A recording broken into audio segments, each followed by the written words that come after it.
Саламатсыздар ма, құрметті ұстаздар. Бүгін мен сіздерге ұстаздың сабақ өту тәсілін, нәтижесін өте жақсартатын керемет бір әдіспен бөліскім келіп отыр. Жалпы көп созбай бастайын, я. Біріншісі ол кері байланысқа келеді. Кері байланыстың ішіндегі ұсыныс және болжам. Ұсынысты қалай жасаймыз? Былтыр сіз сабақ берген оқушылардың бір жыл бойы сабақ өтті ғой. Сол кезде оқу жылы аяқталған кезде сіз сұрайсыз: балалар, осылай кері байланыс параққа жасауға, немесе сіз үлкен бір постерді алып, постерге жазылсаңыз болады. Яғни ағылшын тілі, өзіңіздің пәніңізді аласыз, ағылшын тілі қызық өтті ма сендерге? Қай жері ұнады, қай жері ұнамады? Балалар ашық түрде жазады. Негізі көбінесе ашық түрде жазу үшін осындай жеке жабық парақтар бергеніңіз өте дұрыс. Ойын еркін жеткізу үшін. Сосын жазады: сабақ осындай кезі қызықты болды, мына жері қызықты болған жоқ, бізге топпен өткен ұнайды, маған көп жазған ұнамайды, маған тыңдалым ұнайды деген сияқты барлығын ашық жазады. И сіздің жеке шекараңызға өтіп кетуі мүмкін. Енді мысалы апай бізге ұрса береді, немесе апайдың даусы ұнамайды, тағы да бізге көп материал береді, шамадан тыс тапсырма береді деген сияқты. Или біздің деңгейімізге сай емес деп бәрін ашық айтуы мүмкін. Себебі қазір оқушылар өте ашық, өте еркін, және олар көп нәрсені саралай алады, я? Ойын еркін жеткізе алады. Сондай кезде сіз оқушыға ренжімеңіз, керісінше оқушылардың сөзін жақсы жаққа қабылдаңыз. Яғни сіздің жұмысыңыздың сапасын жақсарту үшін пайдалансаңыз болады. Енді ұсынысты қалай айтып өттім. Енді болжамдар. Болжам дегеніміз не? Оқу жылы басталған кезде сіз оқушылардан сұрайсыз. Оны жалпы сыныппен постерге жазсаңыз болады, немесе жеке осы параққа жаздырсаңыз да болады. Айтасыз: балалар, қазір біз бірінші баспалдақта тұрмыз, ал біз 30 майға дейін қандай дәрежеге жетуіміз керек, нені білуіміз керек, нені жақсартуымыз керек. Давай жазайықшы дейсіздер да, олар жазып шығар. Мен тыңдалым дағдымды жақсартқым келеді. Мен ешкімнің көмегінсіз, интернетсіз, кітапсыз, жаттығудың жауабынсыз мен тапсырманы өзім орындалатын дәреже жеткім келеді. Менің сөздік қорым қазір 1000, ал мен оны 3000-ға жеткізгім келеді деген сияқты олар, яғни жақсартатын нәрселерін жазып шығады. Кейін бұл болжамды сіз қай кезде оқисыз? Бір жыл оқу аяқталды, 30 май келді, сосын соны балаларға көрсетесіз. Балалар, естерінде біз оқу жылының басында осы болжамды жазған болатынбыз.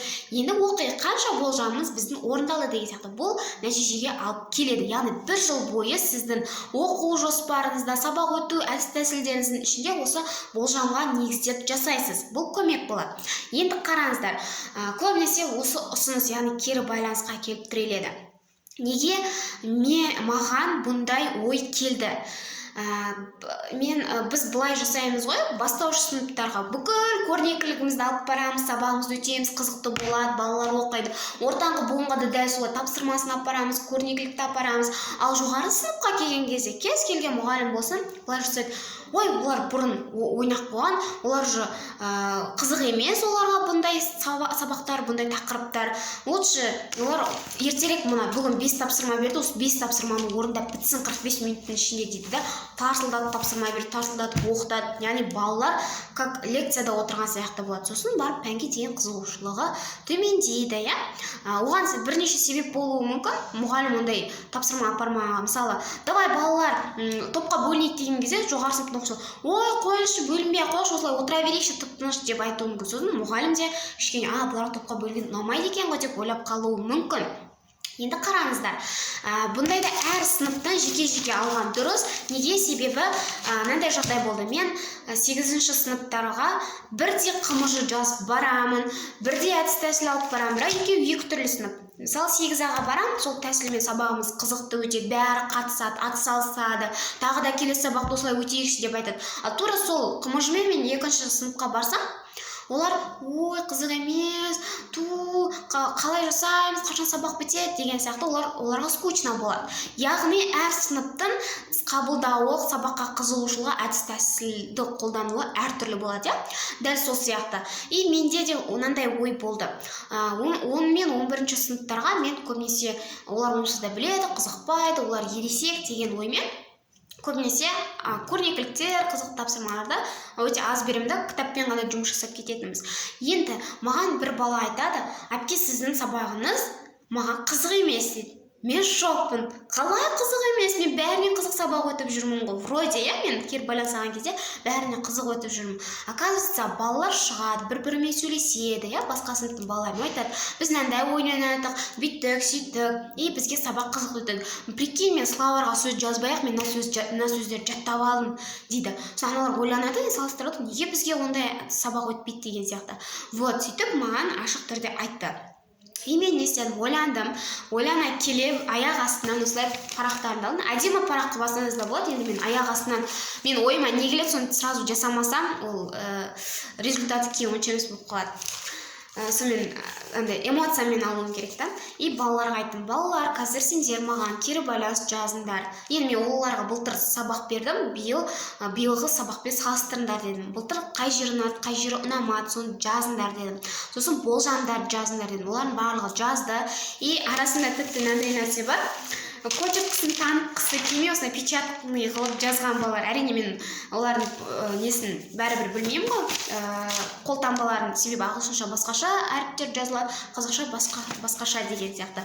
Сөйтіп енді оқи келе мен түсіндім, то, что жоғары сыныпта олар бала сияқты, оларды сабақты қызықты өткізгісі келеді екен. 80% оқушы мына жақта ойынмен, неше түрлі әдіс тәсілмен, топпен, көбінесе спикингді дамытатын нәрселермен өткісі келеді екен. Енді мен не істеймін?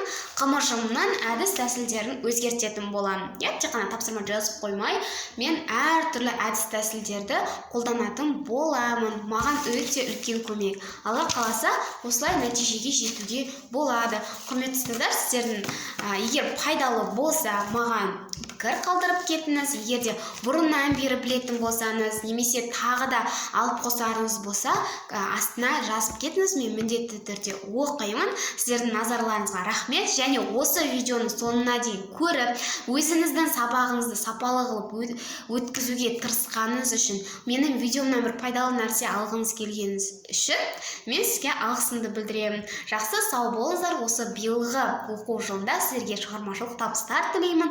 Оқушыларыңыз да өздеріңіз де көптеген жетістіктерге жете беріңіздер. Ең мықты мұғалім болыңыздар. Жақсы.